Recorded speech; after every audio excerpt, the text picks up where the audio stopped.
بسم الله الرحمن الرحيم الحمد لله رب العالمين والصلاة والسلام على أشرف الأنبياء والمرسلين سيدنا محمد وعلى آله وصحبه أجمعين.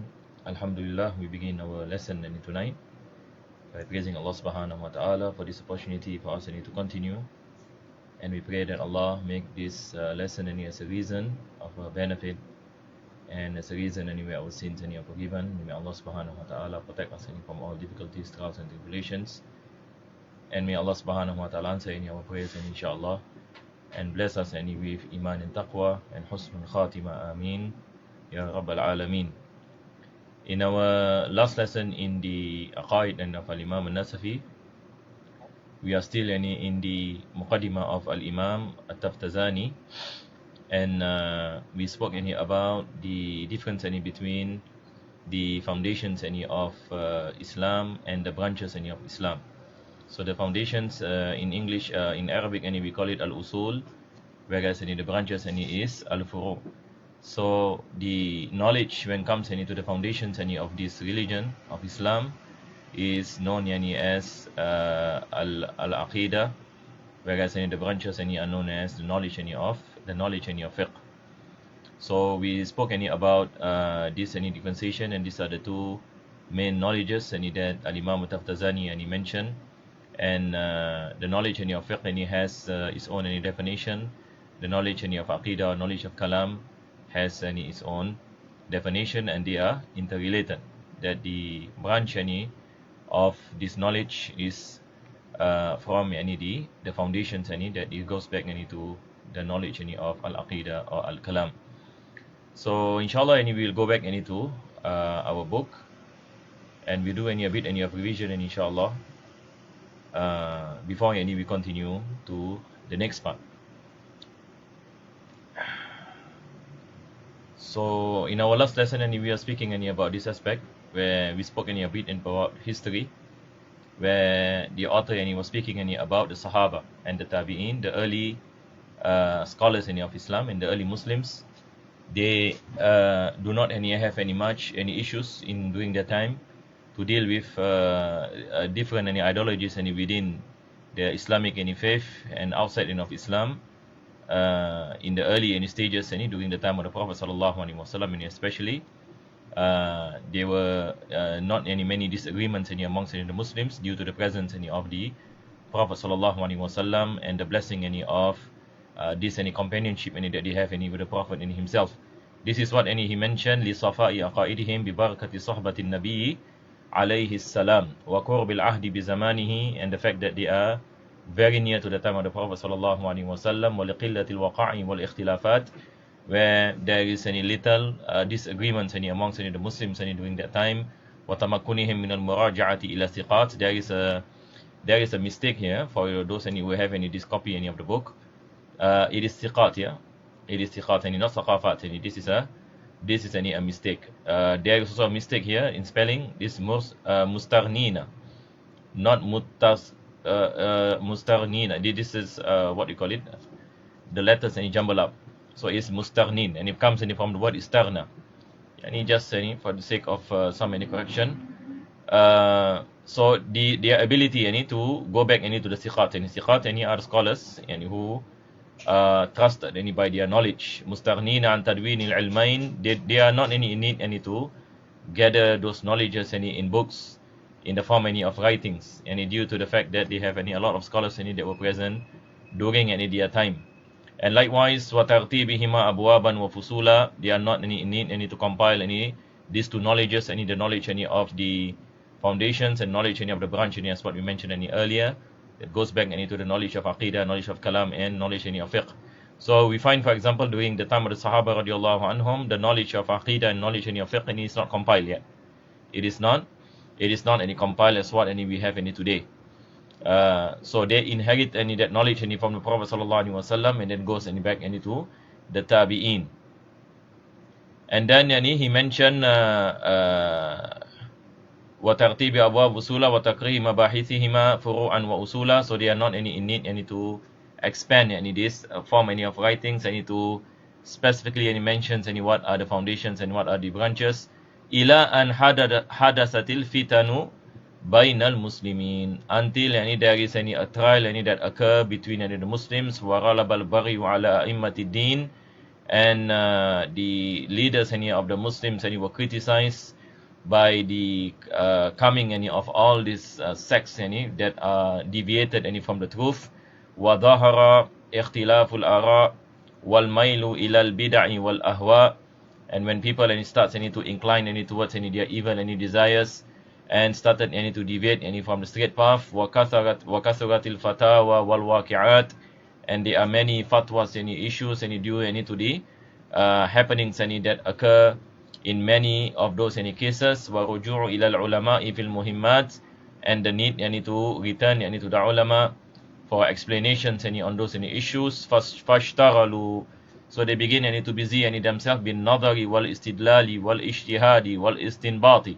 So this is what Imam Taftazani mentioned, and when there is a fitna, and when there is a lot of disagreements, and emergence of all these divine sects within Islam, the scholars now are in need to bring out the proofs of whatever things that they have known, and likewise there is a need to do ijtihad because new cases happening, and istinbat to derive rulings from the sources of the Sharia. وَتَمْهِيدِ الْقَوَاعِدِ وَالْأُصُولِ, and to establish principles in every field of knowledge, and likewise to explain the foundations of such principles. وَتَرْتِيبِ الْأَبْوَابِ وَالْفُصُولِ, and to arrange them in proper chapters and sub-chapters. وَتَقْسِيرِ الْمَسَائِلِ بِأَدِلَّتِهَا, and to bring forth examples of situations and rulings, and together with it comes the evidences by each of those rulings. وَإِرَادِ الشُّبَهِ وَبِأَجْوِبَتِهَا, and to answer all these questions or queries that has been raised due to all these misconceptions that is happening during those times, and they are in need to bring forth the answers to it. So if you look at what Al-Imam Taftazani is basically mentioned, and when you are living in a society where you are facing such situations, and where you have a lot of ideologies, a lot of disagreements, a lot of misconceptions, and it is the role of the ulama to explain to the Muslims, to explain the truth, to differentiate the falsehood from the truth, and likewise to write books, and to arrange them in proper chapters, and to speak about the foundations, and also the principles of such knowledges. So this is the time of Al-Imam Taftazani, and also before the time of Al-Imam Taftazani, and he's speaking about the time of the tabi'in, or the time around that time, the time towards the end of the time of the tabi'in, and towards the time of the tabi'in.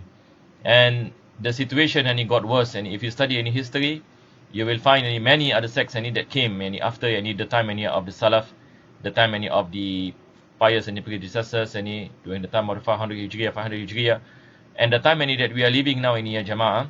And if you ponder the words of Al-Imam Taftazani, if you make a comparison between the challenges that they are facing during those time, and the challenges Muslims are facing during this time, and if you ask the question, what is the state of the emergence of such ideologies, or different ideologies, or new ideologies that are damaging to the belief of the Muslim, and so on and so forth. If you compare our situation and their situation, if Al-Imam Taftazani is speaking about a situation, and even before him, situation during his time is much worse than the previous times. He came after Al-Imam Razali, and during the time of Al-Imam Razali also, and you find Al-Imam Razali and he speak a lot about the disagreements that the Muslims were having during his time, and many books were written to rebut certain ideologies. But if you to make the comparison the time of Al-Imam Razali, or the time of Al-Imam Taftazani, or the time of Al-Imam Ibn Hajar, and for example, who came after him, and we compare the time that we are living today, we will find that the time that we are living today, the situation and the ideologies within Islam and outside of Islam, it is far much greater. Challenges is far much greater than what was experienced by our scholars of the past. But the problem is in the past you have ulama, but today we do not have much any of those who reach any this level any of knowledge who is able any to explain. But yet any you have people any who's trying any to deviate you any from learning any such any knowledges. Whereas any we are in need any of this knowledge, what you call it, to save any ourselves any before anybody else, and likewise any as an obligation and a responsibility any to explain any to the Muslim any community about any the dangers any of such and such things. So by going back any to this knowledge, this is what you call it, compulsory any upon any Muslims, because any the challenges that we are facing any is far any greater and much more, and the need any of this knowledge is far much greater any than in any ages any that have passed any before us. But the sad thing any is there are not any many people any who are propagating any this knowledge. So this is any another any set any of challenge any that we are experiencing. We pray that Allah Subhanahu wa Ta'ala bless us any with tawfiq and hidayah. Ameen ya Rabbal Alameen.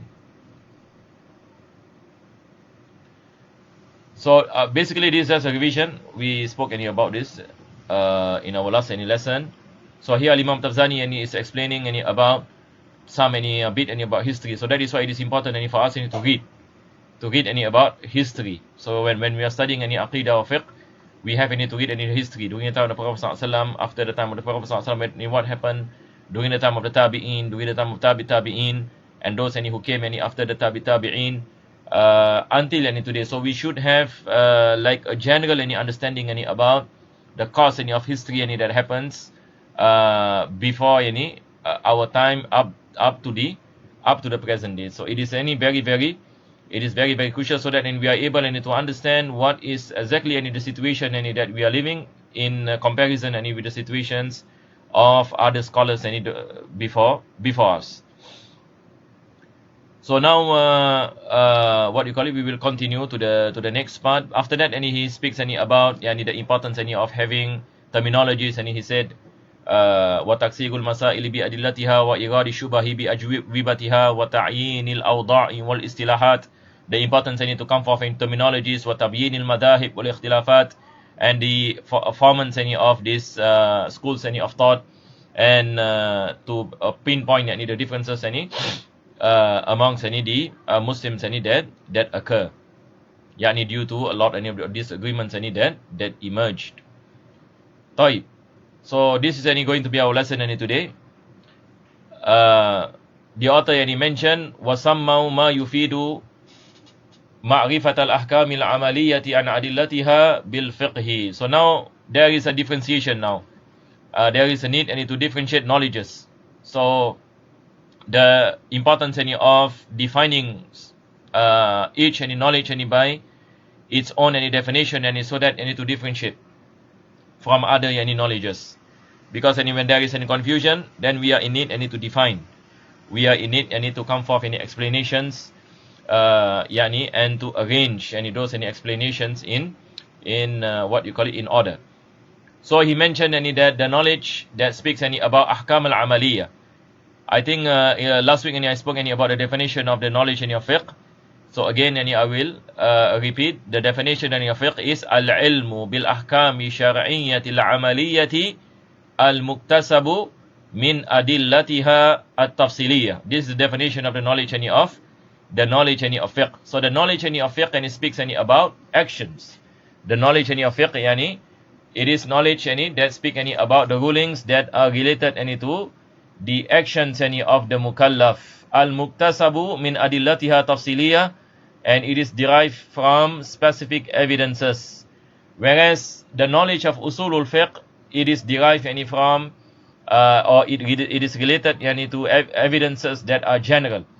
So we have evidences any that are specific, and we have evidences any that are general. And the difference any between specific evidences and general evidences is that general any evidences any it is like what you call it, a qaida, or we say it is a concept that can be applied to other situation. Whereas specific evidences we are only speaking about specific rulings. So for example, in fiqh, we say prayers is wajib. The dalil behind this obligation is the verse in the Quran. Allah said, "Wa aqimus salah." Full stop. This is the one of the dalil to say that the knowledge that prayers is wajib. Whereas the knowledge of Usool-ul-Fiqh and it speaks about concepts that can be applied. For example, you have the concept of analogy. Whenever you have the illah of a particular thing, then the ruling carries the same. For example, we say that the reason why liquor is prohibited because it intoxicates. So anything that intoxicates carries the ruling of liquor. So if you can bring forth something that intoxicates, it carries the ruling of prohibition. So this is a kind of analogy. So this is what you call it, one of the examples of a general set of evidence. So there is a difference between knowledge of fiqh and knowledge of usul-ul-fiqh. Knowledge of fiqh it speaks about evidences that are specific that it cannot be applied to other situation. But knowledge of usul-ul-fiqh we are speaking about evidences and concepts and principles. Now principles is the word earlier I wanted to use. These are the principles that can be applied to other situation. Just like we say al-amru yaqtadil wujub. When you have fi'l amr, it brings obligation. So if you look in the Quran, Sunnah of the Prophet ﷺ, when you find fi'l amr, you can apply this what you call it, this concept where al-amru lil wujub, the command form in the Arabic language, and it brings about obligation. But of course there are conditions that are spoken by the scholars of usul. But here when we speak about dalil ijmali in Arabic, we call it dalil ijmali, a general set of evidences, and it is basically evidences that are based on concepts that can be applied to many other rulings. So it is a principle. Whereas knowledge of fiqh they are related to evidences that are specific to the rulings that you are applying. So this is the difference between the knowledge of usul-ul-fiqh and the knowledge of fiqh. And this is what Al-Imam Taftazani is saying. وَسَمَّوْا مَا يُفِيدُ مَعْرِفَةَ الْأَحْكَامِ الْعَمَلِيَّةِ عَنْ أَدِلَّتِهَا بِالْفِقْهِ وَمَعْرِفَةَ أَحْوَالِ الْأَدِلَّةِ إِجْمَالًا فِي إِفَادَتِهَا الْأَحْكَامِ بِأُصُولِ الْفِقْهِ. So this is the difference between the knowledge of fiqh and the knowledge of usul-ul-fiqh. So knowledge of fiqh, there are two things. Number one is amaliyah. It is based on actions and not based on i'tiqad. This is the difference between knowledge of fiqh and knowledge of aqeedah, because knowledge of aqeedah speaks about al-ilmu bil-i'tiqad, or ilmun yuqtadu bihi ala isbat al-aqaa'idi bil-adillatiha al-yaqiniyah. This is the definition of the knowledge of aqeedah. So knowledge of aqeedah speaks about i'tiqad, it is about belief. Knowledge of fiqh speaks about amaliyah, the actions of the mukallaf. So this is the difference between aqeedah and fiqh. So this is point number one. Point number two is that the knowledge of fiqh speaks about the specific evidences, and that's what we mentioned. Whereas the knowledge of usul-ul-fiqh speaks about general evidences, and the knowledge of aqeedah is based on evidences that are based on conviction and yaqeen. This is the definition of Ilm-ul-Kalaam or Ilm-ul-Aqeedah. Ilmun yuqtadaru bihi ala isbatil aqaa'id diniyati ala adillatiha at-tafsiliyah. It is adillatiha al-yaqiniyah. It is based on dalil or evidences that are yaqeen, based on conviction. Whereas the evidences in the knowledge of fiqh mostly are based on dhanniyah, or it doesn't come into the state of yaqeen. طيب, then he mentioned وَلِأَنَّ عُنْوَانَ مَبَاحِثِهِ كَانَ قَوْلُهُمْ الْكَلَامِ فِي كَذَا وَكَذَا. So now Al-Imam Taftazani, he began to speak about why this knowledge of aqeedah, or this knowledge that we are learning is called the knowledge of Al-Kalaam. Why the word Al-Kalaam? Why do we call it the Ilm-ul-Kalaam? So before that I spoke about this knowledge of aqeedah. Sometimes it's called aqeedah, sometimes it is called Tawhid, sometimes it is called Usool-ul-Din, sometimes it is called Al-Kalaam. So now he's saying why this knowledge is known as the knowledge of Al-Kalaam. So after we have understood the definition, that the knowledge of Al-Kalaam, and it speaks about i'tiqad, beliefs, and based on yaqeen, based on evidences that are yaqeeniyah. So it is different than the knowledge of fiqh, and it is different than the knowledge of Usool-ul-Fiqh. So I would recommend that all of you who are following, especially who are learning this kitab, and who have completed this Aqeedah Sanusiyyah before it, the commentary of Aqeedah Sanusiyyah, by now you should have these definitions learn them by heart. So number one, the definition of fiqh. Number two, the definition of Usool-ul-Fiqh. Number three is the definition of Ilm-ul-Kalaam or Ilm-ul-Aqidah. So these three definitions must be at our minds right now, so that we are able to make the differentiation. So from here, Al-Imam Taftazani, now he said that why this knowledge is called Ilm-ul-Kalaam. The first thing he said, لِأَنَّ عُنْوَانَ مَبَاحِثِهِ. If you look here, you can refer to the translations below, no problem. I prefer to go back to the Arabic language, and then inshallah, if we have time, we can also run to the translation. But what is important is at the end of the day, is our understanding towards these explanations. So he mentioned لِأَنَّ عُنْوَانَ مَبَاحِثِهِ, the reason why it is called Ilm-ul-Kalaam, because the title of the discussions in the books that speaks about the topic of Aqeedah. Last time the scholars when they got any books they put the title Al-Kalaam fi kaza, Al-Kalaam fi kaza. For example, if they want to speak about sifat and salbiyah, for example, you say Al-Kalaamu fil baqa, Al-Kalaamu fil qidam. So the earlier scholars last time when they got books in Aqeedah, they start off their chapters by putting in the titles as Al-Kalaamu fi kaza, Al-Kalaamu fi kaza.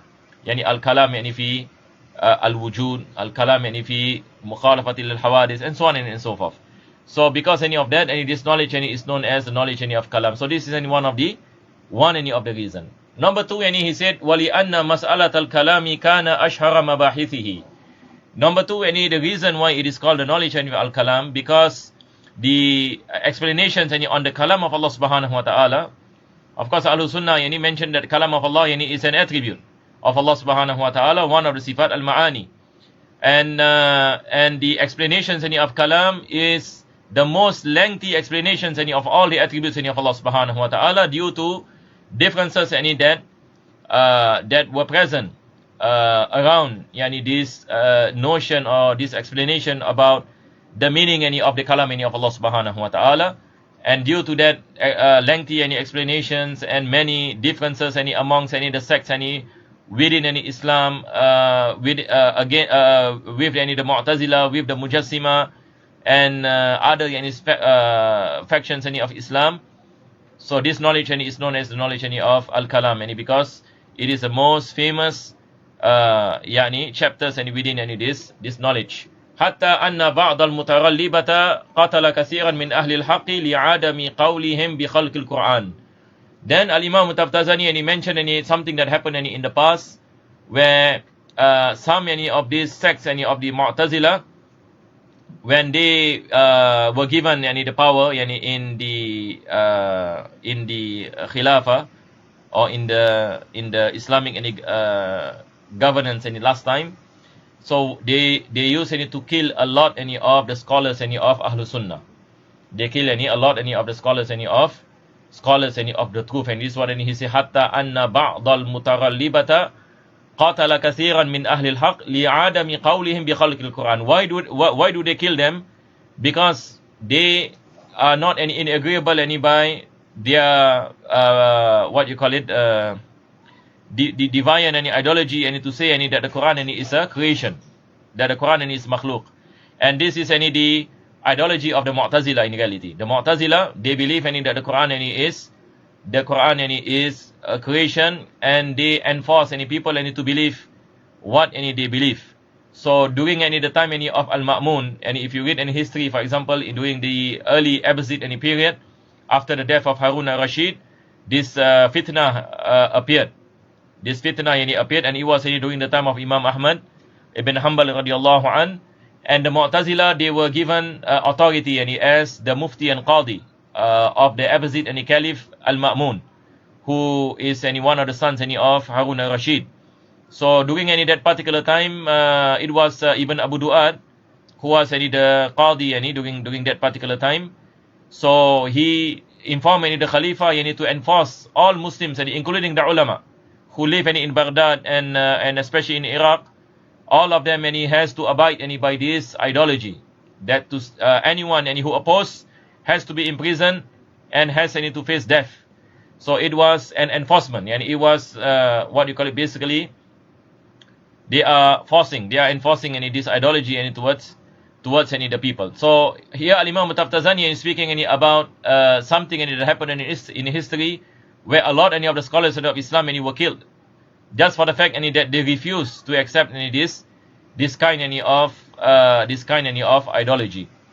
So he mentioned قَتَلَ كَثِيرًا مِنْ أَهْلِ الْحَقِّ لِعَدَمِ قَوْلِهِمْ بِخَلْقِ الْقُرْآنِ وَلِأَنَّهُ. Then the third reason, so second reason is about what you call it, the fitna of the Mu'tazila, where the Mu'tazila, because of their enforcement that the Qur'an is makhluk, and the fact that Ahl-Sunnah is saying the Qur'an is Kalam Allah subhanahu wa ta'ala. So that is the reason this knowledge is named as a knowledge of Kalam, because it was a big issue last time about establishing the Kalam of Allah subhanahu wa ta'ala, the Qur'an as the Kalam of Allah subhanahu wa ta'ala. So we have number one, what you call it, before that I miss something, I miss this part. If you look here, he said, after he make the differentiation between the knowledge of fiqh and the knowledge of Usool-ul-Fiqh, then he say, وَمَعْرِفَةَ الْأَقَائِدِ عَنْ أَدِلَّتِهَا بِالْكَلَامِ. This is the definition of knowledge of Kalam, to understand Aqaa'id, the beliefs in Islam, with its evidences. So always when we speak about the differentiation between knowledge of Kalam and Aqeedah, when we speak about the detail and the difference, and we say the knowledge of Kalam, it is a knowledge of Aqeedah that is equipped with dalil.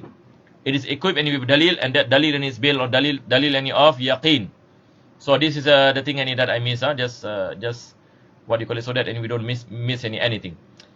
So point number one, the reason why it's called Al-Kalaam, and that's what he mentioned, because last time in the beginning of the chapters, they say Al-Kalaam fi kada. When they speak about the tenets of faith, they use the word Al-Kalaam. Al-Kalaam basically the explanation, in Arabic is called speech or explanation on certain things. So this is point number one. Point number two, because the notion of Al-Kalaam, that is a Kalam of Allah subhanahu wa ta'ala, it is the most lengthy explanation, and the most part anywhere. There are a lot of differences amongst the sects within Islam. And then point number three, then he's speaking about the Mu'tazila and the fitna of the Mu'tazila, when they kill a lot of the scholars because of them saying that the Quran is Kalam of Allah subhanahu wa ta'ala. So now we are at number 4. So number 4, he said, وَلِأَنَّهُ يُورِثُ قَدْرَةً عَلَى الْكَلَامِ فِي تَحْقِيقِ شَرْعِيَّاتِ. So number 4, he said that those who dwell into this knowledge, they will have this ability to bring forth any evidences and to establish the what you call it, the truth, and to establish the evidences of the Islamic creed based on the teachings of the Sharia. So automatically when a person is put himself always in learning and in this knowledge of Al-Kalaam, knowledge of Aqeedah, and study the evidences and then the differences between the Ahl-Sunnah and the rest of Ahl-Sunnah, naturally what will have he will have an ability to put forth these explanations in establishing the evidences in the Sharia. Wa ilzamil khusum, and he also have the ability to what you call it, to debate and to bring down the person whom he is debating with, by bringing forth strong evidences that cannot be rebutted. kal mantiqi lil falsafa. So he gave an example that this knowledge of kalam and Islam and the knowledge of Aqeedah is like the knowledge of mantiq and falsafa, philosophy and logic. So you find for example, real philosophers, they are people who are equipped with the knowledge of logic. And you cannot imagine for example, a person who is a philosopher, but he does not understand any logic. Now it is almost impossible. It is something that very rare to find that a person can become a philosopher but does not know anything about the knowledge of logic. And why you say it's almost impossible? Because philosophy itself is built upon the principles of logic. The principles of logic are the principles that determine whether an argument is a sound argument or not a sound argument. So the knowledge of philosophy is built upon that basis. So the relation between philosophy and logic is it is an inter-relation, and you cannot separate logic from philosophy. So he gave many of these examples, just like when you speak about the Aqeedah and the evidences behind the Aqeedah. So it is interrelated, because it is in reality it is one. It is considered to be the same in knowledge. So we cannot be saying that the knowledge of Kalam is a tool to understand Aqeedah. No, and it doesn't work like that. Knowledge of Kalam is Aqeedah itself, because part of the knowledge of Aqeedah is to understand the dalil, is to understand evidences. When you speak about wujud of Allah subhanahu wa ta'ala, for example, the existence of Allah subhanahu wa ta'ala, we bring forth dalil, evidences and rational evidences, and likewise evidences from the sacred text. We say qul huwallahu ahad, Allah who's samad, that Allah subhanahu wa ta'ala is one. And then we bring forth the rational evidences, and that's what in last time when we spoke in Aqeedah Sanusiyyah, the evidences behind the existence of God and the oneness of God, and the what you call it, the Al-Qidam wal-Baqa, that God does not have a beginning and does not have an ending, and we bring forth those evidences. So it is a set of knowledge that comprise of evidences, and also the creed itself. So it cannot be separated. وَلِأَنَّهُ أَوَّلُ مَا يَجِبُ مِنَ الْعُلُومِ. The knowledge of Kalam is the first obligation upon a Muslim. It is wajib upon a Muslim to learn the knowledge of Tawhid or Aqeedah or Al-Kalaam. And this is the first obligation, where we do not have any differences amongst the scholars of Islam.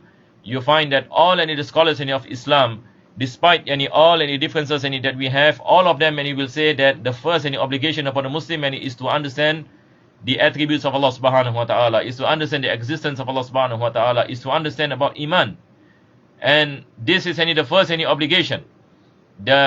So when we speak about knowledge of Kalam, knowledge of Aqeedah, we say this is the first obligation. Allati innama tu'lamu wa tuta'allamu bil Kalam. So the first obligation that is wajib upon every Muslim to know and to learn, it is a knowledge of Kalam.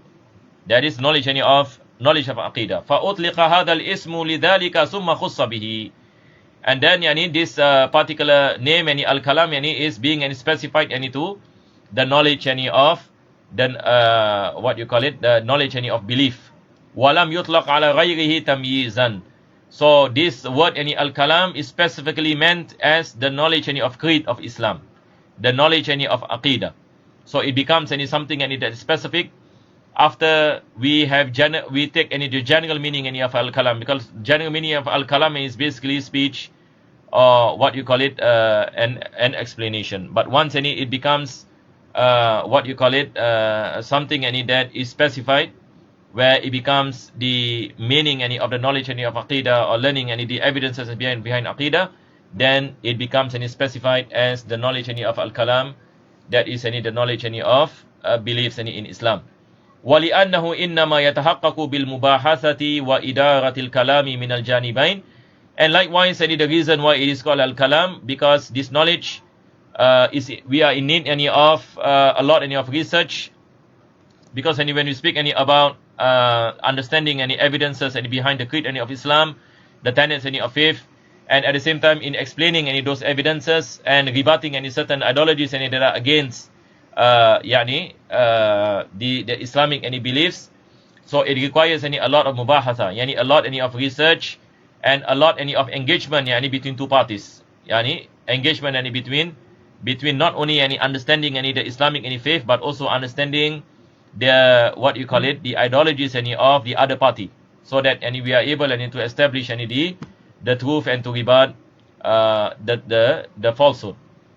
وغيره قد يتحقق بالتأمل ومطالعة الكتب, and we are this knowledge any is innate any of ponderance and reading any of books. ولأنه أكثر العلوم خلافا ونزاعا, and it is due any to the fact any that the knowledge any of Kalam is the knowledge where there are a lot any of differences and what you call it, and different any ideologies any that is related what you call it to this particular any knowledge. فَيَشْتَدُّ إِفْتِقَارُهُ إِلَى الْكَلَامِ مَعَ الْمُخَالِفِينَ, due to the fact that there is a lot of differences and there is a lot of ideologies, so we are in need any of al-kalamu ma'al mukhalifin, yani engagement and in terms any of discussions any with the mukhalifin. And the mukhalifin are the people any who are not any in agreeable any to what any we are saying, wa raddi alayhim, and to rebut any their ideologies. Naam. So when there is any a lot any of ideologies and a lot any of things any happening,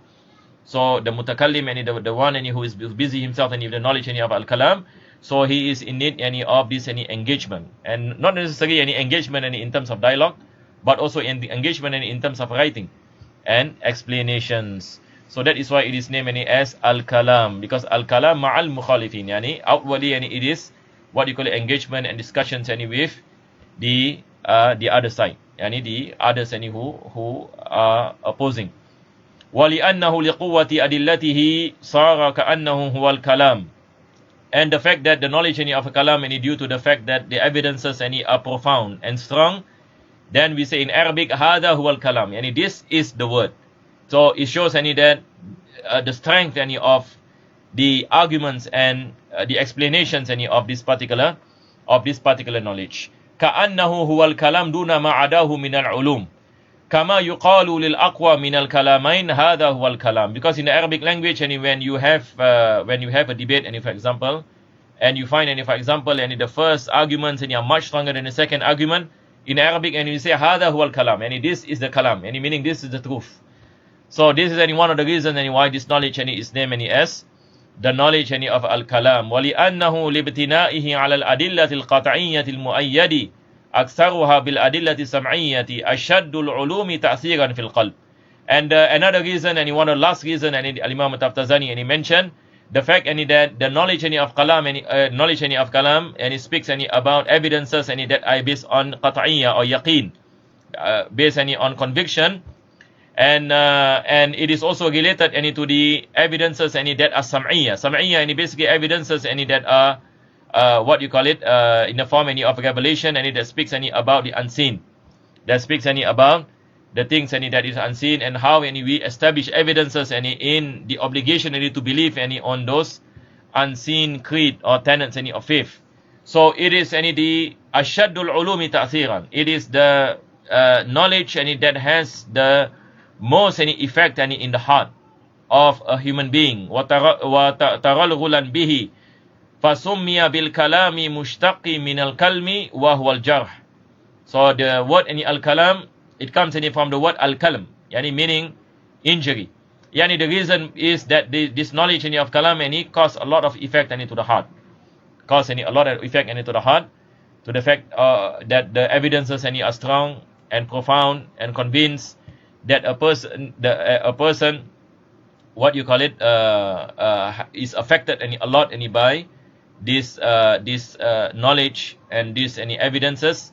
So that's the reason, and it is called the knowledge any of al-kalam, because any one of the meanings any of al-kalam comes any from the word al-kalm, and that is what you call effect or injury. That again yani it is about yani how any this knowledge any is able any to give any the effect. So basically these are the reasons. And for those any who are following any in our WhatsApp groups, if any one of you yani is hardworking, inshallah, yani you can put that any in point form, any why that this knowledge is called the knowledge of kalam, number 1, number 2, number 3, number 4. I think Wallahu Alam, and we have about 9. We have about 9 pointers here. We have about 9 pointers. Type. So you can read any of the translation, what you call it, based on so what I explained, because without any explanation earlier that I mentioned, and some of you might have difficulty understanding even the translations, because partly is because of the choice of words.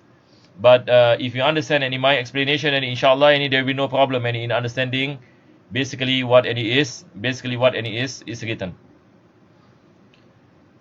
So now we will go on to the next part. So you can read by yourself, no problem. All this is basically what I explained earlier. Then the author speaks about the emergence of the Mu'tazilah. The emergence of the Mu'tazilah. Why suddenly after he speaks about the knowledge of Al-Kalaam, he goes into speaking about a particular sect within the Islamic faith that is called the Mu'tazilah. There is a reason why he specifically mentioned the Mu'tazilah, because it is one of the examples. In reality, there are many. There are many sects, and not only the Mu'tazilah, there are many. We have the Mujassima, we have the Khawarij, we have the Shia, and so on and so forth. But Mu'tazilah is one of them, and the fact that Mu'tazilah, their school of thought is expanded. And at one point of history, as what I mentioned during the time of Ma'mun, one of the sons of Harun al-Rashid, he adopted the ideology of the Mu'tazilah, and he enforced, and it is a problem, he enforced this ideology upon the Muslims, and that becomes the reason where Al-Imam Ahmad ibn Hanbal was imprisoned, and he was almost killed because of this fitna, that he negated what you call it, that the Qur'an is makhluk, because Ahl-Sunnah mentioned the Qur'an is Kalam Allah subhanahu wa ta'ala. The Qur'an is not considered to be makhluk. All this we mentioned in Aqeedah Sanusiyyah in the last time, and also in Aqeedah Bahiyah, and you can refer to some of this explanation, inshallah. And when we go back into the text of Aqaid Nasafiyyah again, and we speak about the meaning of Al-Kalaam, and why the Qur'an is the Kalam of Allah subhanahu wa ta'ala, and what is the meaning when we say the Kalam of Allah, the Qur'an is makhluk, and the difference between the pages of the Qur'an, and the meaning of the words behind the words of the Qur'an, and which is qadim and which is not qadim. All these explanations are lengthy. We have mentioned this many times in the previous classes, and those who wants to know about the meaning of the Kalam of Allah subhanahu wa ta'ala, you can go back to those classes. But here we will not go into that. But it is clear for those who have followed that this is one of the main reasons that we differ, Ahl-Sunnah differ with the Mu'tazilah. So now he is going to speak about how the Mu'tazilah came about, and what is the issues, and some of the issues that they have when it comes to the Islamic creed. So he started off by saying, وَهَذَا هُوَ كَلَامُ الْقُدَمَاءِ وَمُعْدَمُ خِلَافَاتِهِ. Before he goes on to speak about the Mu'tazilah, he says, وَهَذَا هُوَ كَلَامُ الْقُدَمَاءِ. Kalamul Qudama. The word Al-Qudama, meaning the early scholars. They're speaking about the early scholars. The early scholars, they are the ones who name this knowledge as knowledge of Al-Kalaam. And the 9 factors behind why this knowledge is known as Ilm-ul-Kalaam are mentioned by the Qudama. By the scholars of the past. وَمُعْظَمُ خِلَافَاتِهِ مِنَ الْفِرَقِ الْإِسْلَامِيَّةِ خُصُوصًا الْمُعْتَزِلَةِ. And most of the differences in the past that occur from the sects within Islam, like the Mu'tazilah, as an example, لِأَنَّهُمْ, because the Mu'tazilah, why he mentioned specifically the Mu'tazilah, because he said the Mu'tazilah, they are the first sect within Islam, أَسَّسُ قَوَاعِدَ الْخِلَافِ. The thing about the Mu'tazilah is that they are a school of thought where they bring forth foundations in their belief. They are not merely disagreements on certain things in the branches of the tenets of Islam, but they differ with the Ahl-Sunnah in the Usool. in the foundations, and they bring forth a new set of foundations, which are different than the foundations of the Ahlul Sunnah. لما ورد به ظاهر السنة وجرى عليه جماعة الصحابة رضي الله رضوان الله عليهم أجمعين في باب العقائد. So they came forth with foundations that are different than what the Sahaba had believed. And Sahaba, the belief of the Sahaba basically is the same as the belief of Ahlul Sunnah. So now you have a sect within the Islamic faith that emerge during a point in history, and they bring forth their set of new foundations that are opposing to the foundations that are present in the Ummah. So this is what happened in the early stages with the emergence of the Mu'tazilah. Fi babil Aqaa'id, in the chapter of creed in Islam or belief. Then he mentioned how this come about. What is the first thing that happened, and how this group can emerge. So he spoke about their leader, the one who established these foundations. وَذَلِكَ أَنَّ رَئِيسَهُمْ, and their leader by the name of Wasil ibn Ata. This is a name of a person, and he is one of the students of Al-Imam Hasan al-Basri. Al-Imam Hasan al-Basri, and he is one of the great scholars of Islam, who live in Basra, and Basra is in Iraq. So he is a big alim, scholar, and he will have his classes in the masjid. One of his students by the name of Wasil ibn Ata was following his lesson, but one day decided to break off from his class.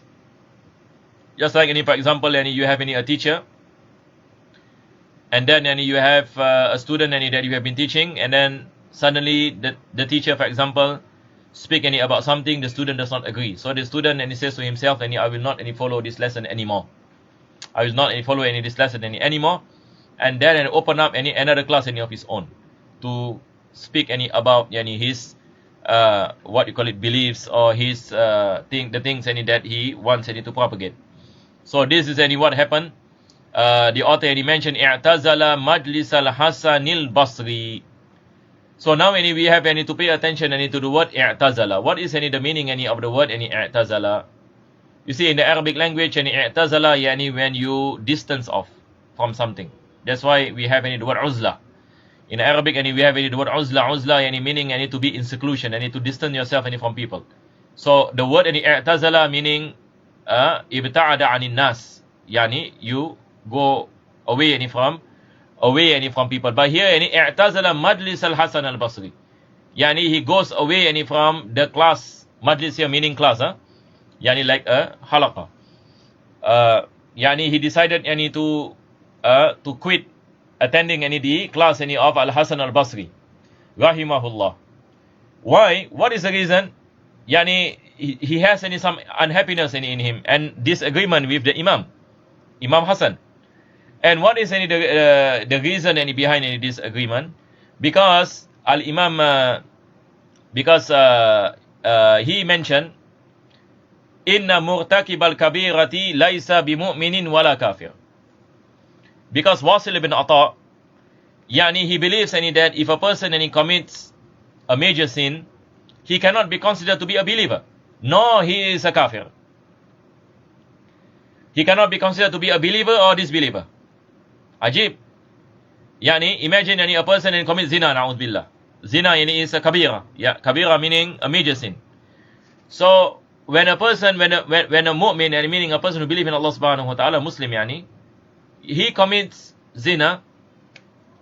So Wasil ibn Ata, he mentioned, you cannot call this person a believer. So if you cannot call him a believer, is he a disbeliever? No. So he's not a believer and not a disbeliever. So what is he? He is in between. And this one in the Mu'tazilah, their belief, part of their belief is that the one who commit a major sin is considered to be in between the believer and disbeliever. They call it manzilatun baina manzilatain. A station in between two stations. The station of belief and station of disbelief. وَيُثْبِتُ الْمَنْزِلَةَ بَيْنَ الْمَنْزِلَتَيْنِ. This is the belief of this person by the name of Wasil ibn Ata. But Al-Imam Hasan al-Basri, when he speak about the one who commit a major sin, he said this is a mu'min. Just like Ahlul Sunnah wal Jama'ah, if a person asks you, a Muslim commits any zina, is he a believer? Is he a Muslim? We say yes, and he is a Muslim. Correct or not? Yani, do you say for example that if a person commits a major sin that he is out of Islam? Do we say that? We do not say that. Otherwise, in this zaman, what you call it, if we hold on to this belief that a Muslim who commit any major sin is not considered to be a Muslim, how many Muslims out there who are in reality non-Muslims?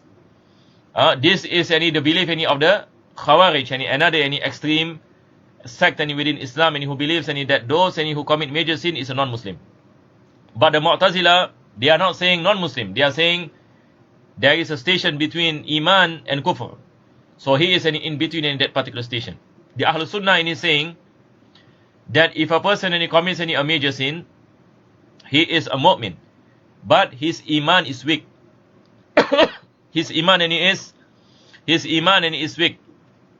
But we do not do takfir to him. He is still a Muslim. You cannot be saying that he is an apostate. Clear, inshallah? So this is what Imam Hasan al-Basri was saying in his class. Wasil ibn Ata'in does not agree. Then he left the majlis of Imam Hasan al-Basri. فقال الحسن, Imam Hasan al-Basri said, قد اعتزل عنا. This person, Wasil ibn Ata, has left us. Has go out from us. فَسُمُّوا الْمُعْتَزِلَةِ. So they are named as the Mu'tazila. So the word Mu'tazila comes from the word i'tazala, and because of this particular person, Wasil ibn Ata, who goes away from the class of Hasan al-Basri because of the issue of Murtakibul Kabira. So clear, inshallah. So they are named as the sect of Mu'tazila. So this is how the Mu'tazila emerge. So after that, Wasil ibn Ata, he has any students, and the students, of course, he got books, and the students got books, and they expanded their madhab their school of thought until the time of the sons of Harun al-Rashid. So this is very important in history. If you have time read up the history of the early Abbasids, the Abbasids and the early Abbasids, up all the way up to the time of Harun al-Rashid, and that is the time of Imam Shafi, Imam Ahmad. So after the death of Harun al-Rashid, actually the problem comes after the death of the Caliph Harun al-Rashid, because the sons, the problem is that the sons are affected by this ideology, and what they did was as what I mentioned, they enforced in reality. They enforced the ideology to the Muslims and to the ulama. So there is a great fitna that occurred during the time of Imam Ahmad ibn Ibn Hanbal. But the Mu'tazila, they do not call themselves as Mu'tazila. What do they call themselves? And this is where the author mentioned, وَهُمْ سَمَّوْا أَنفُسَهُمْ أَصْحَابَ الْعَدْلِ وَالتَّوْحِيدِ. So they call as the people of justice and unity. And if you translate Ashabul Adli wa Tawhid, we can translate as the people of justice and unity. And usually deviant sects, they will choose a nice name. No deviant sects, no deviant sect, will choose a name that shows deviancy and so on. And you find their name will be very nice, but that nice name will not be forever. After some time, when they are exposed, then it goes back to the name of what has been given to them. So in the case of the Mu'tazila, the scholars of Ahl-Sunnah name them Mu'tazila, but of course they do not name themselves as the Mu'tazila. They name themselves as Ashabul Adli wa Tawhid, but this name is perished, and nobody nowadays says the Mu'tazila are the Ashabul Adli wa Tawhid. And maybe some of you first time when you come across this name. So usually deviant sects, by the grace of Allah subhanahu wa ta'ala, they cannot sustain themselves. With the emergence of the ulama within the Ahl-Sunnah, after a period of history, it will go off. Last time we have Karamita, we have the Khawarij and so on and so forth. But nowadays they are not present as a jama'ah. This is by the grace of Allah subhanahu wa ta'ala. Usually sects which are deviant, it will go off in history. It emerge in one particular point in history, maybe 80 years, 100 years, maybe 200 years, 300. In the case of Mu'tazilah, in hundreds of years.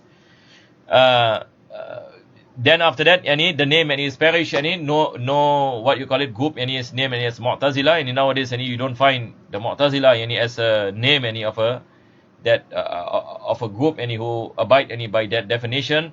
But of course their beliefs is still present. Their beliefs is still present in the minds of some Muslims. So that is why it is important also to learn about some of their arguments, because although they are not present as a sect, but their ideologies are present. Likewise, the Khawarij and the Mujassima.